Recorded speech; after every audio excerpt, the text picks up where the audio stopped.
Yeah, yeah.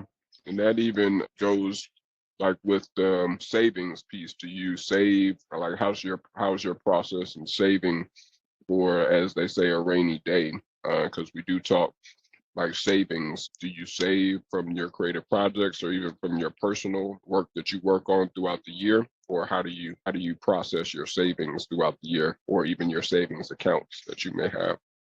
I'm a little bit more I'm a little bit more risky when it comes to finances. So I usually will set aside like 30% of whatever I get paid to do a project. Of that 30%, probably 80 or 90% will go into like a Bitcoin, just because it's something that's growing at a rate way faster than a savings account. I can keep an eye on it, and if it starts to fall out of what I put in there, then we can pull out pretty quickly. Everything is very instantaneous in that space. So it just feels a little bit safer for savings. And I think that's the way that I've been going lately. I wouldn't necessarily say this is an advice moment. It's just a thought process moment. I do have a savings account, but I think like I said, by the time we get to what's in savings, if I'm putting 2 to 5% of what I make per project in a savings account, even that I would say is a lot. Most of what I have saved is in portfolio stuff that grows, or is projected to grow in ways that just make a little bit more sense than a savings account. But to each their own, because again, it's a risky space that you're playing in when you're playing with stocks or cryptocurrency or anything where the goal is to make more money from just money. So, just always keep that in mind when you're doing it. I used to tell people when they would ask me on a very basic level about stocks, right?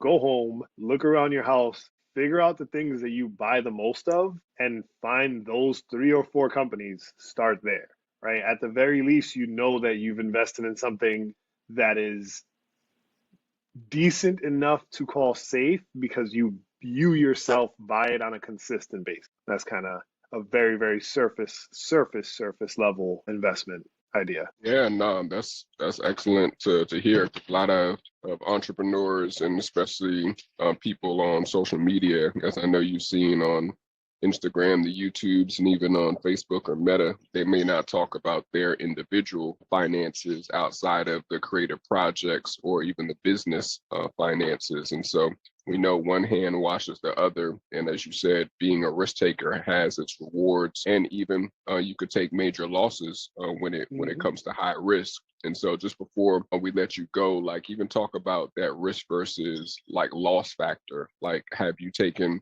any major losses where, not that you lost your pants or your home or your car or vehicle being repoed, but like even through the creative process, have you taken any major losses versus the risk factor of reward?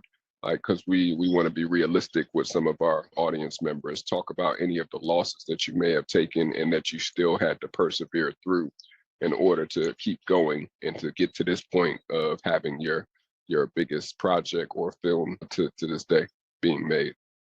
So I've heard you ask other people this question. I've seen this question asked on other shows and stuff, and I've always looked at it and been like, that's a funny question, right? And I feel like it's a funny question because the most honest truth is everything you didn't get to see is a major loss. Like money was invested in every single idea that we try, whether it's a big amount or a small amount. But in the moment that you make that investment, it's never a little bit of what you have.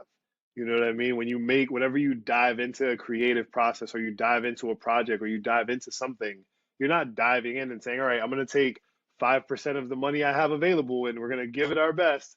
You usually dive into it with like 90% of what you have available, 70% if you're pretty smart, and 50% of you're a genius. But even by that point, if it doesn't work, you just lost 50% of what you had available to you in the moment you started the project. So I can't I can never really point at anything that was super specifically a major loss because I've become very, very good at pivoting. I'm very flexible with how the ideas work as far as what it takes to get them to the finale, as long as the finale doesn't shift severely.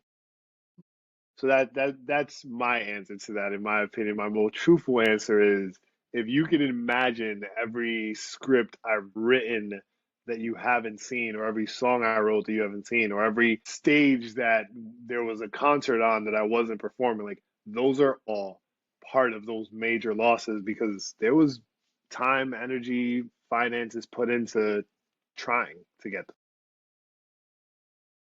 Yeah, nah, that's being real. Like as you mentioned, those small amounts add up to the They large add up. quantities, especially when you are having to live by the budget. So we Yep. definitely appreciate you being candid and also being transparent even about that process. But tell people as we get ready to go into our last segment with final jewels, give people where they can support your project that you are currently on the press run for, and also tell people even a little bit about, do you have anything in the wins for next year or that may be coming up down the pipeline? Let people know how they can support you, and also where they can see you going in the near future if they want to follow you, and also see what projects you have coming up. Yeah, absolutely. So right now we are talking about The Burden of Nine Lives, action thriller with a hint of romance, that I think, based on the reviews we've gotten so far, they're even better than I imagined they were going to be. So we've been super excited this whole time about it. So you can definitely check that out right on Amazon Prime. Alongside that, a film that I wrote was directed by a good friend of mine, Cosmo Lasco, called Nico, is also available on Amazon Prime, also getting really great reviews. So that's a action noir thriller. So they're both they're both doing amazing right now. I think you guys will love them both, and definitely check them out. If you want to stay in touch with me, you can follow me at WhatUpVega on all social media. You can email me, whatupvega@gmail. Whatupvega.com is my website. Head to theburdenofnine to learn all about this new exciting movie we've got. And for anybody who's interested in dabbling their feet in film investment, send a message over